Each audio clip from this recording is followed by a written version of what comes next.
Kita berjumpa lagi Bapak Ibu. Bismillahirrahmanirrahim. Assalamualaikum warahmatullahi wabarakatuh. Izin kali ini Bapak Ibu, saya ingin menyampaikan satu artikel yang ini menurut saya menarik ya Bapak Ibu. Kenapa? Karena ini kaitannya dengan guru penggerak ya Bapak Ibu.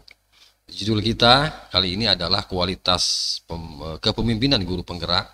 Ini ibarat sebuah pedang bermata dua antara pemimpin pembelajaran dan kompetensi manajerial.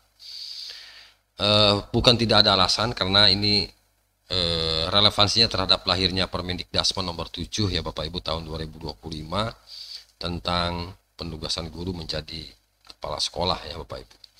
Baik Bapak Ibu, nanti kita kupas ya, kita bahas. Silakan nanti Bapak Ibu bisa berkomentar, memberikan masukan ya. Tentu komentar-komentar yang membangun tentu ya, kaitannya dengan guru penggerak ini ya Bapak Ibu. Mudah-mudahan informasi singkat ini nanti bisa bermanfaat. Untuk itu simak sampai selesai.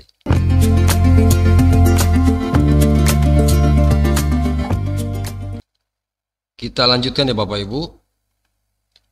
Guru penggerak memang ini sebuah program yang menjadi prioritas ya di zamannya Pak Menteri Nadiem. Dan ini menurut saya luar biasa ya, berdampak sekali. Apa sih sebenarnya program guru penggerak itu ya? Jadi pendidikan guru penggerak itu adalah program untuk menyiapkan guru penggerak sebagai pemimpin pendidikan masa depan. Guru tetap dapat menjalankan tugas mengajar selama mengikuti program ini. Hasil program ini adalah guru penggerak yang berperan sebagai pemimpin pembelajaran, yang mendorong tumbuh kembang murid secara holistik dan proaktif, mengembangkan pendidik lainnya untuk mengimplementasikan pembelajaran yang berorientasi pada peserta didik, serta menjadi teladan dan agen transformasi ekosistem pendidikan untuk mewujudkan profil pelajar Pancasila. Luar biasa Bapak Ibu program ini. Tetapi bagaimana dengan lahirnya Permendikdasmen nomor 7 ya tahun 2025. Baik, izin kita lanjutkan dulu ya Bapak Ibu. Gelombang perubahan terus menyapu dunia pendidikan Indonesia ya. Salah satu inisiatif yang cukup menarik perhatian adalah program guru penggerak. Program yang bertujuan melahirkan pemimpin-pemimpin pembelajaran yang mampu membawa perubahan positif di satuan pendidikan. Nah, dinamika kebijakan ini kembali bergulir dengan terbitnya Permendikdasmen nomor 7 ya tahun 2025 yang tidak lagi menjadikan sertifikat guru penggerak sebagai syarat untuk menduduki posisi kepala sekolah. Jadi di Permendikbud nomor 7 ya tahun 2025 ini Bapak Ibu, sertifikat guru penggerak bukan lagi menjadi syarat utama gitu ya. Paling tidak begitu.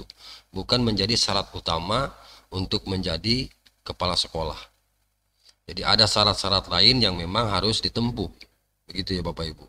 Sebab kalau kita telaah dari isi Permendikdasmen nomor 7 tahun 2025 ini tidak hanya guru penggerak yang berhak nanti menjadi kepala sekolah, tetapi guru non penggerak pun bisa ikut berpartisipasi ya, bersaing di dalam rangka tadi untuk menjadi ya kepala sekolah di satuan pendidikan. Oke.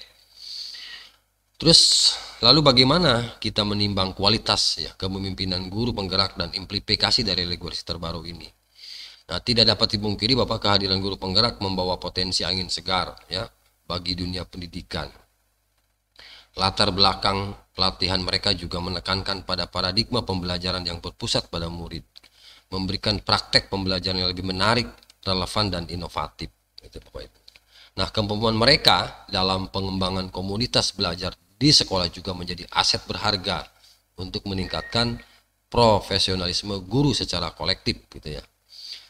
Nah, filosofi kepemimpinan yang melayani yang diusung oleh program ini menumbuhkan harapan akan pemimpin yang mampu memberdayakan rekan sejawat dan menginspirasi murid.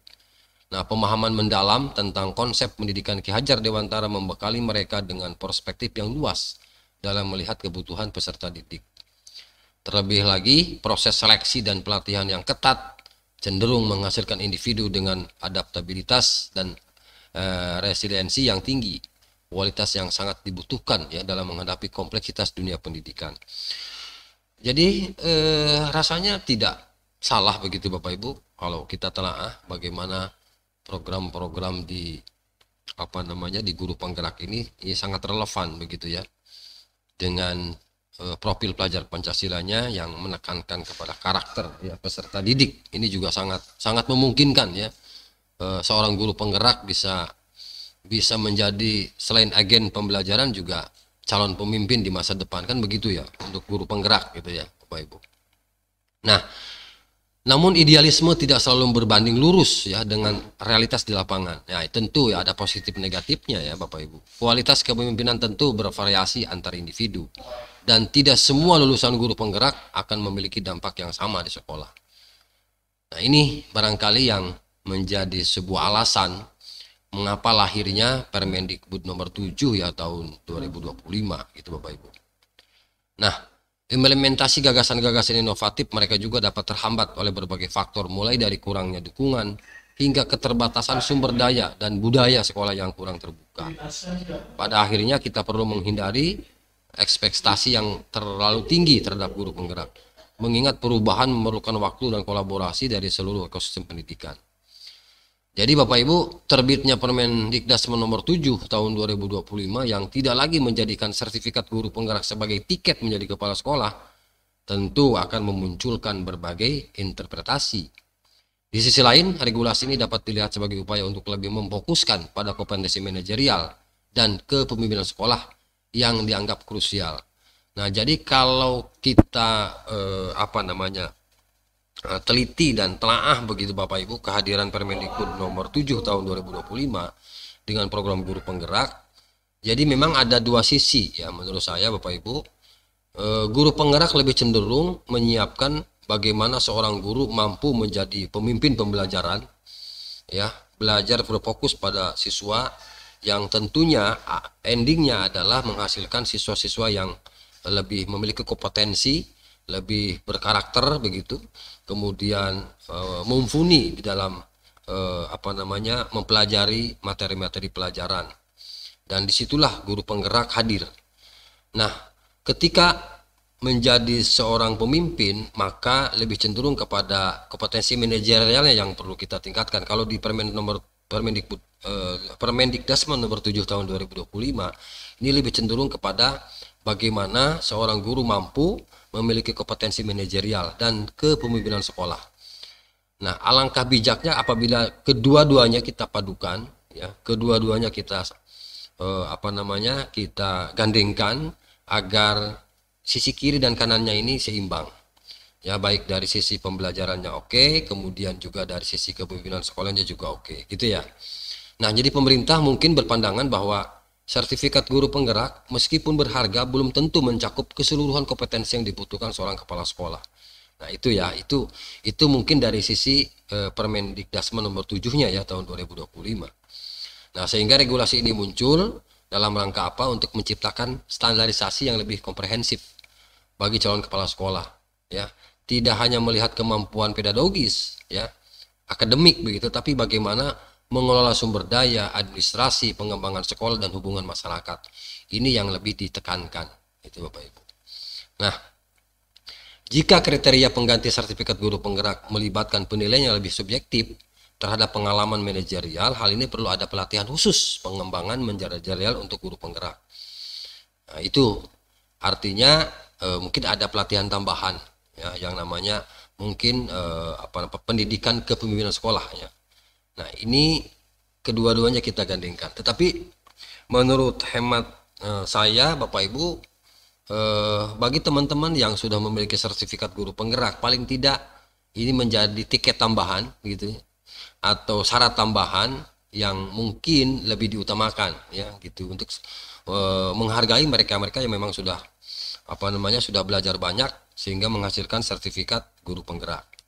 Dan itu akan menjadi fair ketika kedua jenis guru tadi, yang guru penggerak dengan non guru penggerak ini bersaing dalam rangka tadi untuk memilih calon kepala sekolah yang lebih kompeten gitu ya Bapak Ibu, sehingga baik guru penggerak maupun non guru penggerak nanti di akhir lewat kementerian untuk mengadakan pelatihan khusus untuk manajerial kepemimpinannya. Nah, evaluasi yang berkelanjutan terhadap dampak regulasi baru untuk memastikan bahwa tujuan utama yaitu peningkatan kualitas pendidikan secara menyeluruh dapat tercapai. Jadi intinya adalah bagaimana mencari titik keseimbangan antara inovasi pembelajaran yang dibawa oleh guru penggerak dengan kompetensi manajerial yang dibutuhkan kepala sekolah adalah kunci untuk mewujudkan pendidikan yang lebih baik. Itu Bapak Ibu.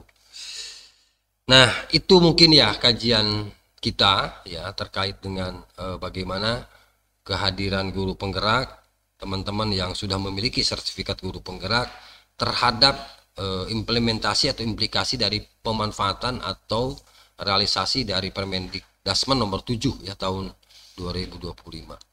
Baik, itu saja Bapak Ibu yang dapat saya sampaikan. Silakan nanti berikan ya komentarnya terhadap artikel ini, mudah-mudahan ini bermanfaat. Terima kasih. Assalamualaikum warahmatullahi wabarakatuh.